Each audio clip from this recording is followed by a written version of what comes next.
बिस्मिल्लाहिर्रहमानिर्रहीम।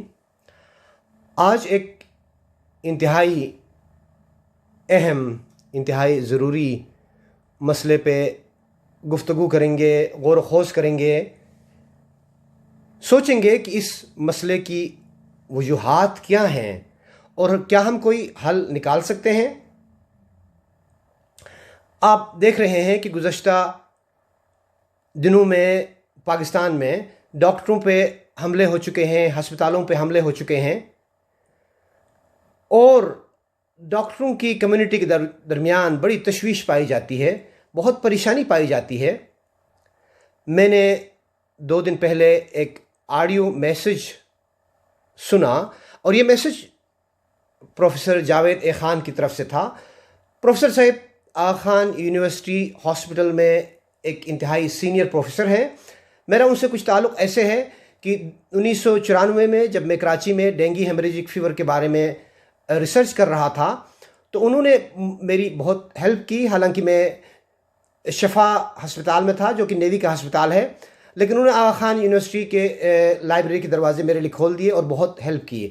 और मैं इंतहाई हैरान हुआ कि इतने सीनियर प्रोफेसर की तरफ से ये मैसेज आना, ये गुजारिश करते हुए कि दूसरे डॉक्टर जो है इस अवेयरनेस मैसेज को फैलाएं और लोगों को आगाह करें, लोगों को बताएं कि किस तरह से ये कम किया जाए। तो प्रोफेसर साहब का ये जो मैसेज है ये एक वजह बनी मेरे इस बातचीत का। इसके अलावा ये जो शोबा है उसमें मेरी कुछ दिलचस्पी है। मैं चेस्ट फिजिशियन होने के अलावा क्लिनिकल एजुकेशनिस्ट भी हूँ और क्लिनिकल एजुकेशन के अंदर मैंने ज़्यादा जो रिसर्च किया है, जो काम किया है, जो एरिया ऑफ इंटरेस्ट है वो मेडिकल प्रोफेशनलिज्म पे है और प्रोफेशनल बिहेवियर पे है कि किस तरह हेल्थ केयर के जो लोग हैं उनका जो पेशेवराना रवैया है वो हमारे हेल्थ सिस्टम के अंदर इंतहाई ज़रूरी है, उसका एक बहुत बड़ा रोल है। तो इस की वजह ये भी है और इससे मुतल्लिक़ मैं ज़रूर कुछ गुफ्तगू करूँगा। लेकिन ये मसला आज कल के दिनों का नहीं है, अगरचे प्रोफेसर साहब ने हफ़्ता पहले का ज़िक्र किया जिसमें कराची में 2 हस्पतालों पे जो बहुत यानी बड़े हस्पताल हैं और वहाँ बड़े सीनियर डॉक्टर साहिबान काम करते हैं, उन पे हमला हुआ, वहाँ के आइसोलेशन वार्ड्स को तोड़ा फोड़ा गया, वहाँ के स्टाफ पर, डॉक्टरों पर हमला होकर उन्हें जुदो कोप करने की कोशिश की गई। ये सिलसिला कई महीनों से है। आप देख चुके हैं कि 2019 में, दिसंबर 2019 में कैसे मुल्क में कानून की निगाहबानी करने वाले वकला साहिबान इस कदर मजबूर हुए कि उन्होंने अपनी पूरी फ़ौज बना ली और पंजाब इंस्टीट्यूट ऑफ कार्डियोलॉजी पे हमला किया। यकीनन ये बहुत बड़ी मजबूरी हुई होगी, बहुत बड़े डिस्परेशन में ये किया होगा। इसके अलावा और कई वाक़यात हुए हैं। कल ही वाक़या एक गिलगित में हुआ है जिसमें हमारे डॉक्टर साहिबान ने शदीद एहतजाज किया है। क्या ये जो कुछ पाकिस्तान में हो रहा है ये नया है? क्या ये दुनिया के दूसरे मुल्कों में भी होता है? जी हाँ, दुनिया के दूसरे मुल्कों में भी होता है, ख़ुसूसन उन मुल्कों में जहाँ पर ज़्यादा गुर्बत है, जहाँ पर सहूलतें कम हैं, जहाँ पर डॉक्टर कम हैं। एक डॉक्टर को कई 100 मरीज़ देखने पड़े तो ज़ाहिर है मरीज़ की सेटिस्फेक्शन बहुत कम होगी। उन मुल्कों के मुकाबले में जहाँ एक डॉक्टर 10 मरीज़ देखता है, 15 मरीज़ देखता है एक क्लिनिक में, और अगर गरीब मुल्कों में एक डॉक्टर को 100-150 मरीज़ देखने पड़े तो सेटिस्फेक्शन कम होगी। तो बहरहाल ये एक वजह है। लेकिन अगर पाकिस्तान में आप गौर फिक्र करेंगे तो हमें ये अंदाज़ा होता है कि मामला बहुत पहले से है। अब चूँकि मीडिया बहुत तेज़ी से आगे बढ़ रही है इसलिए हमें बहुत सी चीज़ें दिखाई जाती हैं। मैंने लिटरेचर का कुछ स्टडी किया तो मुझे ये नज़र आया कि 2011 में एक स्टडी हुई कराची में जिसमें ये देखा गया कि कराची के 7-8 अस्पतालों में 600 डॉक्टरों में से 65% ने ये कहा कि उनके साथ वर्बली यानी ज़बानी तौर पर बदतमीज़ी हुई है, एग्रेसिव बिहेवियर इस्तेमाल हुआ है और उनको गाली गलौज का सामना करना पड़ा है। 2013 में जब एक और स्टडी हुई तो मामला और ख़राब नज़र आया कि बजाय 65% के 74% डॉक्टरों ने कहा, बल्कि इसमें हेल्थ केयर प्रोफेशनल थे, उन्होंने कहा कि उनके साथ एग्रेसिव बिहेवियर इख्तियार किया गया है। और उसके बाद फिर 2015 में international committee of red cross ने खुद एक स्टडी कराई कराची में, और वो भी बहुत बड़ी स्टडी थी। उसमें भी ये मालूम हुआ कि डॉक्टरों की और हेल्थ केयर प्रोफेशनल्स की एक बड़ी तादाद इसका सामने करती है, मरीज़ों या उनके रिश्तेदारों के गाली गलौज, बदतमीज़ी, धमकी का सामना करना पड़ता है। 2018 में एक स्टडी हुई जो कि एक इंटरनेशनल नॉन जर्नल है, journal of annals of medicine and surgery कह के, उसमें शाया हुआ और इसका मौजू था violence against doctors a serious concern for health care organisations to ponder about. तो ये एक आर्टिकल शाया हुआ। इसमें तो बहुत ज़्यादा अफसोसनाक बात यह है कि 2011, 13, 15 के मुकाबले में बात बहुत आगे बढ़ गई। 85% डॉक्टरों ने, यानी ये कोई 700-800 डॉक्टर, 85% डॉक्टरों ने ये कहा कि उनके साथ वायलेंस वर्बली होता है, यानी वर्बली उनको धमकाया जाता है, गालियां दी जाती हैं, बदतमीज़ी की जाती है।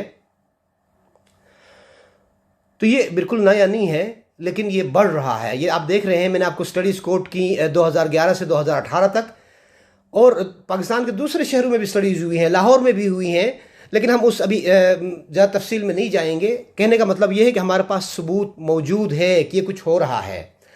आखिर ये क्यों हो रहा है? इसकी वजह एक तो पहली वजह तो ज़ाहिर अवाम में है, यानी उन लोगों में है जो हेल्थ फैसिलिटीज़ इस्तेमाल करने के लिए, डॉक्टरों से मशवरा लेने के लिए हस्पतालों में आते हैं, और ख़ुसूसन गवर्नमेंट के हस्पतालों में आते हैं। ये प्राइवेट हस्पतालों में निस्बतन कम होता है। दूसरी जो वजह है वो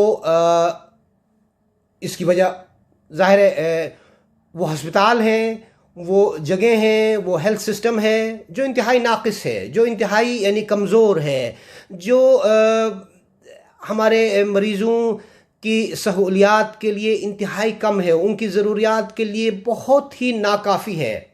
और तीसरी वजह हम डॉक्टर ख़ुद हैं।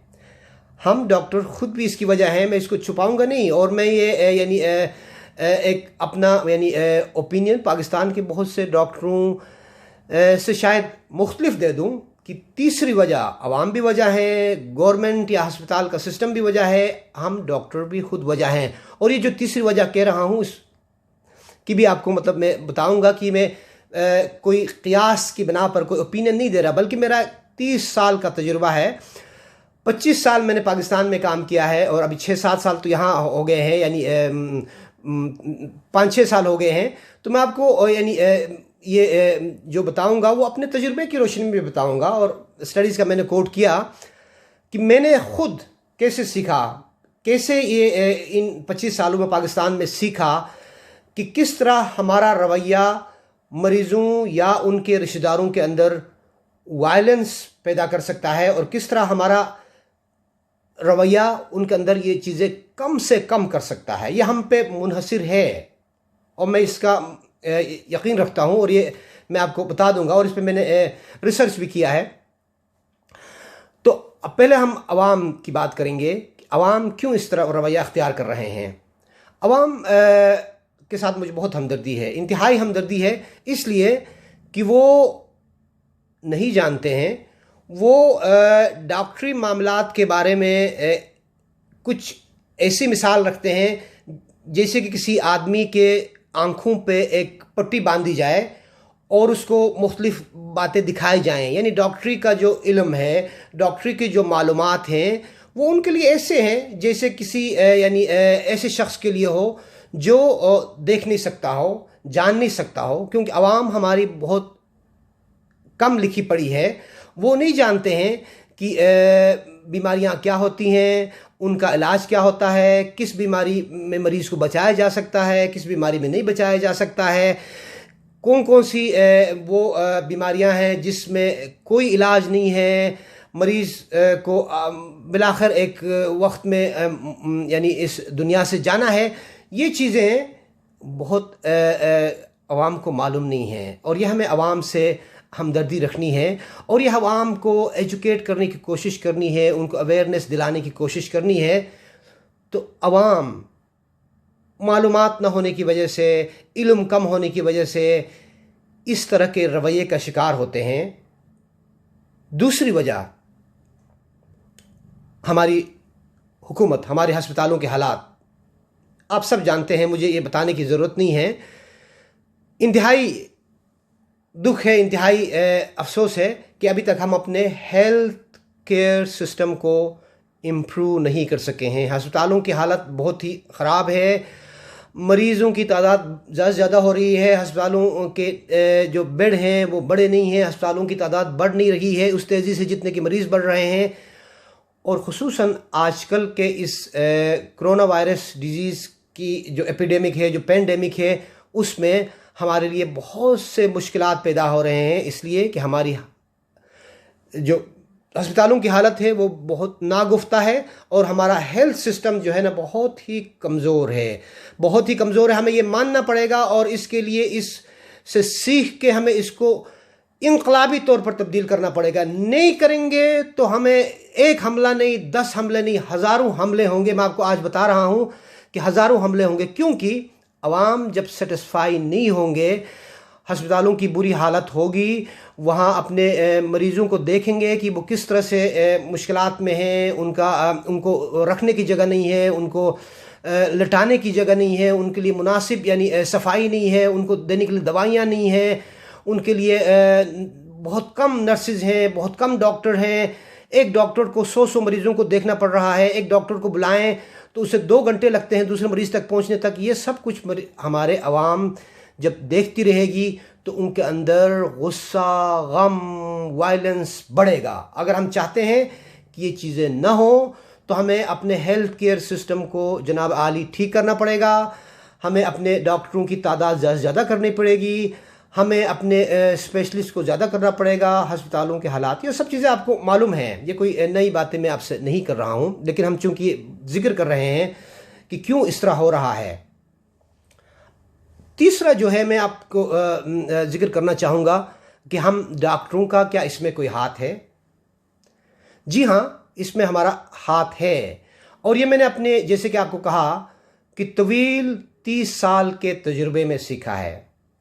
आपको पता है कि जो डेवलप दुनिया है, जिस तरह बरतानिया है, यहाँ पर ज़ीरो टॉलरेंस है, यानी दुनिया भर में एक ज़ीरो टॉलरेंस लॉ कहलाता है, जो कि खुसूसन ड्राइविंग के मामलात के लिए होता है कि लोग यानी कोई शराब नोशी करके ड्राइविंग नहीं कर सकते, तो ज़ीरो टॉलरेंस, कोई टॉलरेंस नहीं दिखाई जाती है।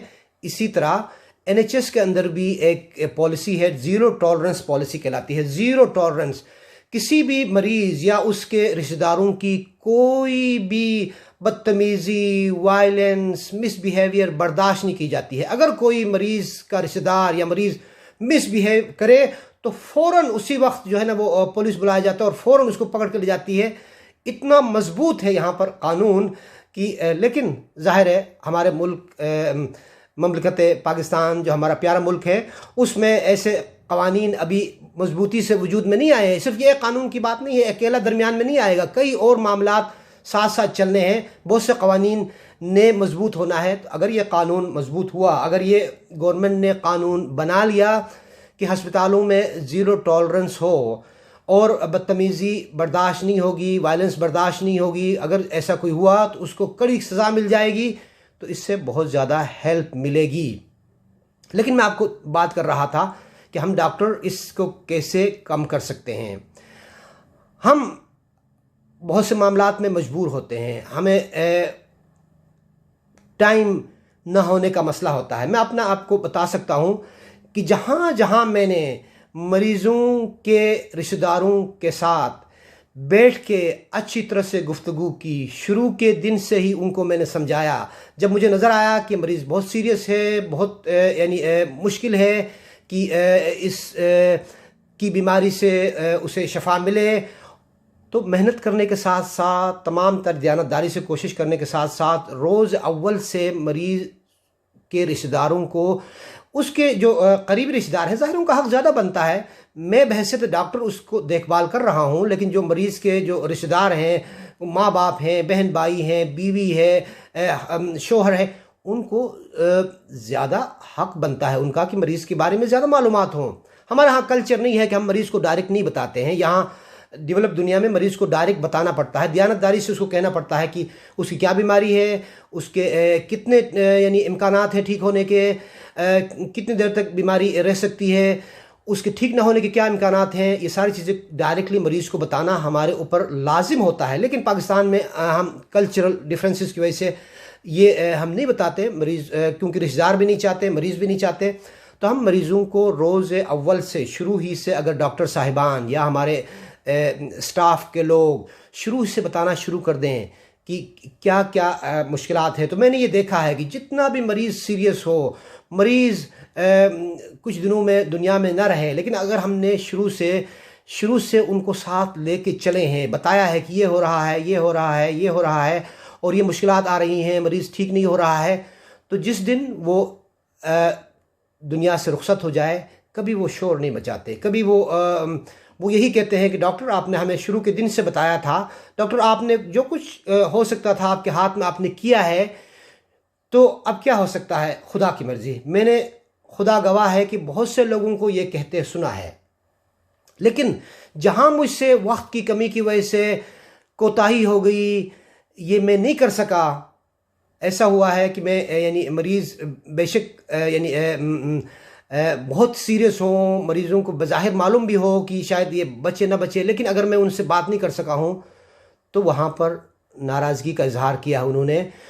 तो इसका मतलब ये हुआ कि मैं अपने डॉक्टर साहिबान को, खुसूसन जूनियर डॉक्टर्स को ये कहना चाहता हूँ, मैं ये गुजारिश ज़्यादातर जूनियर डॉक्टर से कर रहा हूँ, क्योंकि बहुत से सीनियर डॉक्टर्स हैं जो बड़े बेहतरीन हैं, कई यानी मसीहा पाए जाते हैं पाकिस्तान में, बहुत ही अच्छे डॉक्टर हैं, बड़े बेहतरीन तरीके से इलाज करते हैं, आवाम की एक कसीर तादाद उनसे खुश रहती है। लेकिन मैं सिर्फ जो ट्रेनिंग में है डॉक्टर, जो जूनियर डॉक्टर्स हैं, उनसे ये कहना चाहता हूँ कि आप रोज़ अव्वल से अपनी आदत बना लें, इंतहाई आजिज़ी के साथ, ईमानदारी के साथ, जो सच्चाई है वो मरीज़ों के रिश्तेदारों को बताते रहें, क्योंकि ये हक़ बनता है, अखलाक़ी हक़ बनता है उनको बता दिया जाए।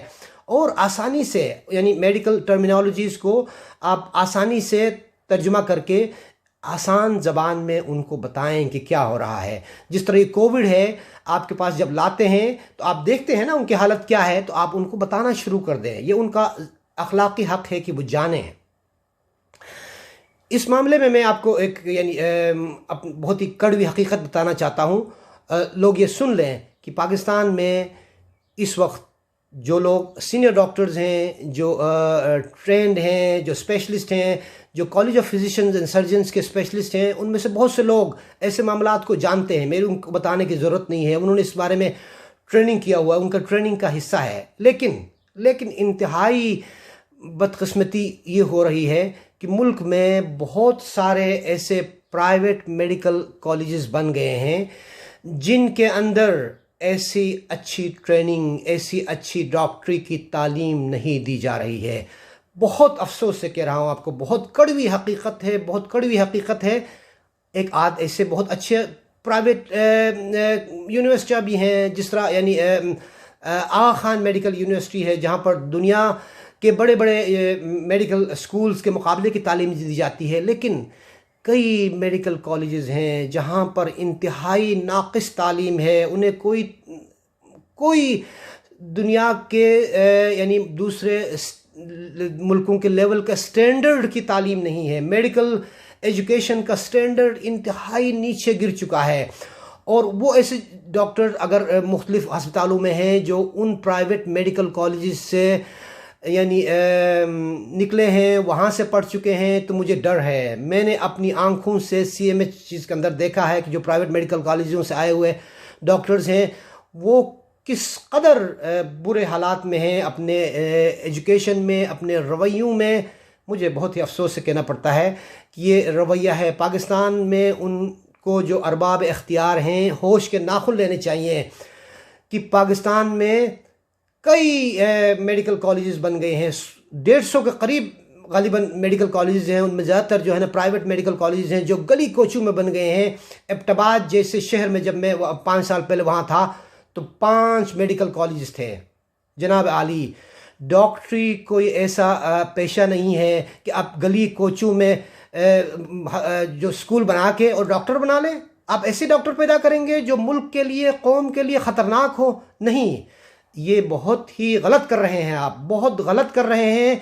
जिनके हाथ में ये इख्तियार है, जो रोक नहीं रहे हैं, जो रेगुलेटरी अथॉरिटीज़ हैं, जो इस मामले को नहीं देख रहे हैं और गली कोचों में से इंतहाई डेंजरस डॉक्टर्स निकल रहे हैं, ये आपको सोचना चाहिए। और अगर ऐसे डॉक्टर्स अस्पतालों में हुए तो वो क्या मरीज़ को सेटिस्फेक्शन दे देंगे?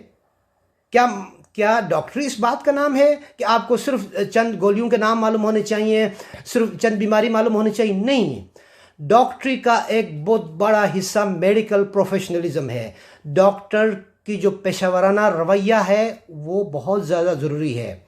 और ये मैं इंतहाई आजिज़ी से जो जूनियर डॉक्टर्स हैं, जो ट्रेनिंग में हैं, जो MBBS के अभी स्टूडेंट्स हैं, जो अभी हाउस जॉब कर रहे हैं, उनसे कहना चाहता हूँ कि मैंने यहाँ 2 साल पहले एक रिसर्च किया और उस रिसर्च का यानी मौजू ये था कि बरतानिया में जो जूनियर डॉक्टर्स हैं जो अभी हाउस जॉब कर रहे हैं वो कैसे अच्छे रवैये इख्तियार करते हैं, यानी वो अपना प्रोफेशनल बिहेवियर बहुत अच्छा किस तरह रख सकते हैं, इस पर रिसर्च किया। क्योंकि मैंने 25 साल पाकिस्तान में गुजारे थे और वहाँ अपने हाउस ऑफिसर की और ख़ुसूसन जो सिविल मेडिकल कॉलेजों से, प्राइवेट मेडिकल कॉलेजों से पढ़ के आए थे, प्राइवेट मेडिकल कॉलेजों से, उनका रवैया मैं देख चुका था।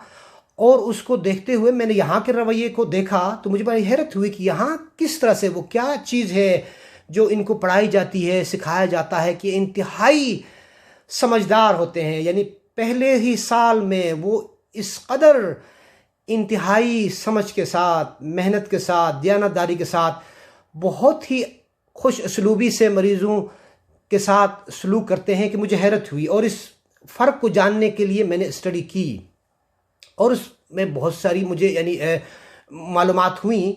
लेकिन बहुत बड़ी मालूमात ये थी कि उनको ट्रेन किया जाता है, इस तरफ सिखाया जाता है, घरों से सिखाया जाता है, स्कूलों में सिखाया जाता है, कॉलेजों में सिखाया जाता है, ख़ुद मेडिकल स्कूल्स के अंदर सिखाया जाता है। पाकिस्तान के अंदर जो बहुत सारे प्राइवेट मेडिकल कॉलेज हैं, मुझे इस बात का अंदाज़ा है कि वहाँ पर ऐसी कोई ट्रेनिंग नहीं दी जाती है कि जहाँ पर उनको मेडिकल प्रोफेशनलिज्म या प्रोफेशनल बिहेवियर और प्रोफेशनल वैल्यूज़ सिखाए जाते हों। और मैं आपको ये आज बता रहा हूँ कि आप दुनिया के बहुत बड़े रिसर्चर हों, बहुत बड़े साइंसदान हों, बहुत बड़े आपने यानी इन्वेंशंस की हों, लेकिन डॉक्टरी के लिए ये बहुत ज़रूरी है कि हमारा बिहेवियर, हमारा रवैया, हमारे अखलाकियात बहुत अच्छे होने चाहिए। और ये आप सब जानते हैं, मैं यानी आपको ये कुछ बताने की कोशिश नहीं कर रहा हूँ, बल्कि ये यानी एक पब्लिक अवेयरनेस के तौर पर ये बातें कर रहा हूँ। तो ज़िक्र ये कर रहा था कि क्या हमारे डॉक्टरों के रवैयों में तब्दीली आने से इस तरह के मामलात में कमी आ सकती है? जी हाँ। अगर मैं ये दिसंबर का जो वाक़या हुआ है वकीलों का, उसको मैंने पढ़ा, उस पर मैंने गौर किया। और बात कहाँ से शुरू हुई थी? बात शुरू हुई थी कि जब एक वकील अपनी वालिदा को दिल का दौरा पड़ के पंजाब इंस्टीट्यूट ऑफ कार्डियोलॉजी में ले गया, तो वहाँ के डॉक्टर साहिबान, जो जूनियर डॉक्टर वहाँ बैठे हुए थे, उन्होंने उनसे कैसा रवैया अख्तियार किया।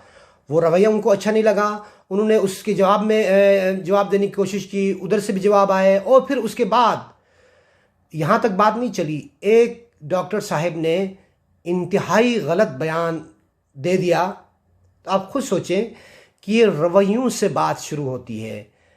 मैंने आपको बताया है कि इसमें यानी अवाम भी ज़िम्मेदार हैं, ख़ुद उनकी कम तालीम होना भी ज़िम्मेदार है, उनकी अवेयरनेस होना कम ज़िम्मेदार है, हस्पताल में सहूलतों का फ़ुक़दान ज़िम्मेदार है, गवर्नमेंट की अदम तवज्जो ज़िम्मेदार है, और डॉक्टरों की कमी, डॉक्टरों की इंतहाई कमी ज़िम्मेदार है। लेकिन ये सब चीज़ें हैं, लेकिन आखिर में हम डॉक्टर भी अपने रवैयों में तब्दीली ला सकते हैं। और इसके लिए बहुत मेहनत करनी पड़ती है, आसान नहीं है। मैंने आपको जिक्र किया अपना कि वक्त की बात होती है, हमें रात के 12-12 1-1 बजे तक बैठना पड़ता है ताकि लोगों को वक्त दे दें। हर किसी को, अगर हम मेरे 30-40 मरीज़ हैं तो हर मरीज़ को, उनके रिश्तेदारों को बताना, हर किसी को ये वजाहत करना कि उस मरीज़ को क्या है, क्या दवाएं दी जा रही हैं, क्या इलाज हो रहा है, कितने उसके बचने के इम्कानात हैं, कितने बचने के इम्कानात नहीं हैं, ये सारे, इसके लिए वक्त देना बहुत बड़ी कुर्बानी की बात है। इसलिए जो हमारे डॉक्टर बरादरी है वो अगर ये इंतज़ार करेंगे कि मरीज़ों की जो है ना वो रिश्तेदारों की तालीम बढ़ जाए या हस्पतालों की हालत बेहतर हो जाए या गवर्नमेंट कुछ करे या हमारी तादाद ज़्यादा हो जाए कि जहां हम 5 डॉक्टर हैं हमारी 25 हो जाए ताकि हम ज़्यादा बेहतर कर सकें, तो इसमें वक्त लग सकता है। इसलिए हमें ख़ुद कुर्बानी देनी है।